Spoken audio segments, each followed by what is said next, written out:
कैसे हैं आप सब लोग। मैं हूं श्रुति और आज की वीडियो में हम लोग डिस्कस करेंगे इक्विटी शेयर्स के बारे में। इक्विटी शेयर्स एक बहुत इम्पॉर्टेंट टॉपिक है और हर तरह के एग्जाम्स में ये पूछा जाता है, चाहे आपका कॉमर्स से रिलेटेड कोई भी एग्ज़ाम हो। ओके, तो फाइनेंस का बेसिकली ये टॉपिक है जिसमें हम कंपनीज़ का ये टॉपिक है जिसमें हम पढ़ते हैं इक्विटी शेयर्स क्या होते हैं, वो मैं आपको इस वीडियो में बताऊँगी। सबसे पहली चीज़ कि वीडियो को एंड तक ज़रूर देखना अगर पूरा टॉपिक आपको अच्छे से क्लियर करना है तो, और कोई भी डाउट हो एंड में आप मुझसे पूछ सकते हैं। देखिए, equity shares, first point is represent the ownership of company. Company की ओनरशिप को रिप्रेजेंट करता है। इसका क्या मतलब है कि इक्विटी शेयर्स बहुत इंपॉर्टेंट शेयर्स होते हैं कंपनी में, और कंपनी का ओनर कौन है, उसकी ओनरशिप किसके पास है, इसको रिप्रेजेंट करता है इक्विटी शेयर्स। एंड दस the capital raised bye issue of such shares called ownership capital और ओनर्स फंड्स। इक्विटी शेयर्स को जब इशू किया जाता है तो उन शेयर्स को इशू करने से जो कैपिटल आती है, जो फंड्स आते हैं, जो पैसा हमारे पास आता है, उसको हम दो नामों से जानते हैं, ownership capital and owners funds. इसको नोट डाउन कर लीजिएगा, अंडरलाइन कर लीजिएगा, हाइलाइटर से हाईलाइट कर लीजिएगा। कभी भी आपसे ऑब्जेक्टिव टाइप क्वेश्चंस में पूछा जा सकता है कि आपको चार ऑप्शंस दिए जाएंगे कि इनमें से कौन सा, किसको इक्विटी शेयर कैपिटल कहा जाता है, तो उसको आप ओनरशिप कैपिटल भी कह सकते हैं और इसको आप ओनर्स फंड्स भी कह सकते हैं।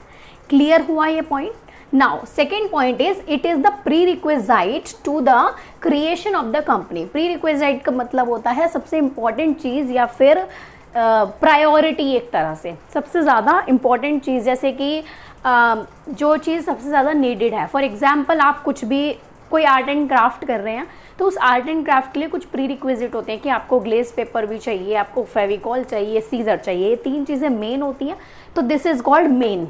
ओके, तो कंपनी की क्रिएशन के लिए, कंपनी को फॉर्म करने के लिए इक्विटी शेयर सबसे ज़्यादा इंपॉर्टेंट होते हैं।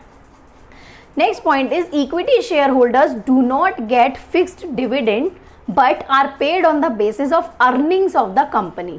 ठीक है, इनको कोई फिक्स्ड डिविडेंड नहीं मिलता, इनको कोई फिक्स्ड डिविडेंड नहीं मिलता, बल्कि क्या होता है, जितना इनको पे किया जाता है, जितनी इनकी अर्निंग्स हैं कंपनी में। कंपनी में शेयर होल्डर्स की जो अर्निंग है, उस कंपनी की जो अर्निंग है उसके हिसाब से शेयर होल्डर्स को पे किया जाता है on the basis of earning. इसलिए इनका जो डिविडेंड है वो फिक्स नहीं है। ये पॉइंट बहुत ज़्यादा इंपॉर्टेंट है, इसको आप ज़रूर अच्छे से पढ़ लीजिएगा। इक्विटी शेयर होल्डर्स को फिक्स्ड डिविडेंड नहीं मिलता है, बट लेकिन उनको कंपनी की जो अर्निंग्स हैं उसके बेसिस पर कुछ अमाउंट फिक्स जो होता है वो मिलता है। Okay, next point is referred to as residual owners. जो शेयर होल्डर्स होते हैं उनको क्या बोला जाता है, रेजिडुअल ओनर्स के नाम से भी उनको जाना जाता है। किसको, शेयर होल्डर्स को, लिख लीजिएगा ब्रैकेट में।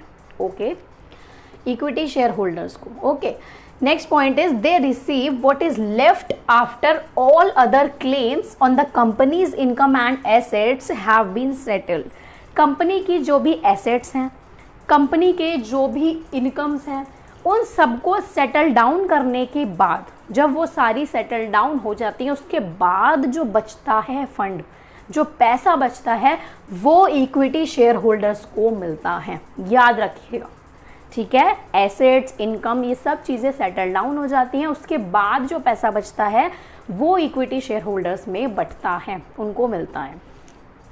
दे एंजॉय द रिवॉर्ड, इनको रिवॉर्ड्स भी मिलते हैं, as well as bear the risk of ownership. लेकिन इनकी लायबिलिटी भी होती है, इनको ओनरशिप का रिस्क भी बियर करना पड़ता है। अगर कंपनी कभी लॉस में चली जाती है तो उनको उसका रिस्क भी बियर करना पड़ेगा।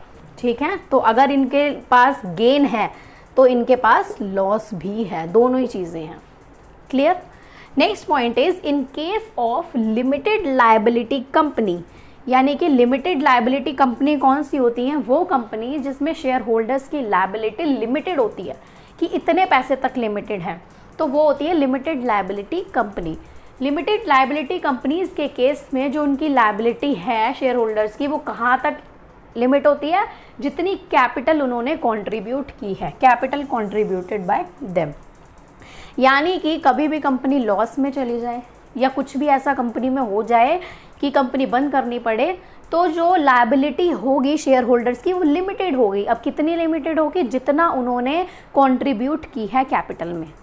मान लीजिए एग्जाम्पल से समझाती हूँ, 3 शेयर होल्डर्स हैं ए, बी और सी। ए ने 1 लाख रुपए की है, बी ने 2 लाख रुपए, सी ने 3 लाख रुपए, ठीक है। तो अब जो उनकी कभी लॉस हो गया कंपनी में, तो उनकी जो लायबिलिटी है पे करने की वो किस हिसाब से होगी? जितनी उन्होंने कैपिटल कंट्रीब्यूट किया है, यानी 1:2:3, 1, 2 और 3, 1 लाख, 2 लाख और 3 lakh. Clear?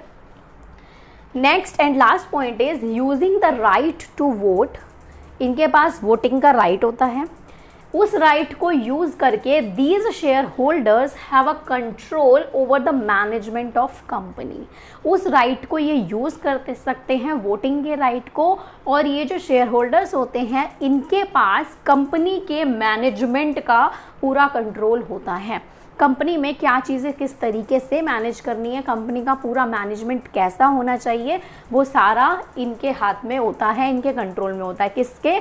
Equity share holders के।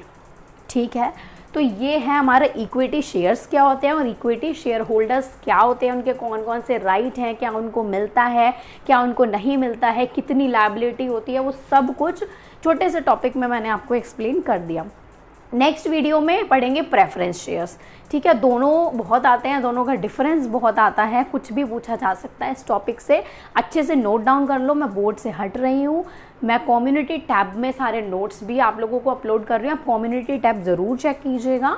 ठीक है, साथ साथ वीडियो अपलोडिंग के साथ मैं वहाँ पर भी नोट्स अपलोड करती हूँ, तो ये आप लोग नोट डाउन कर लीजिए। और अगर कोई भी डाउट है तो कमेंट सेक्शन में आप मुझसे पूछ सकते हैं। फिर मिलते हैं हम अपनी नेक्स्ट वीडियो में। Bye bye. नोट डाउन कर लीजिए अब आप लोग अच्छे से, स्क्रीनशॉट ले लीजिए इसका।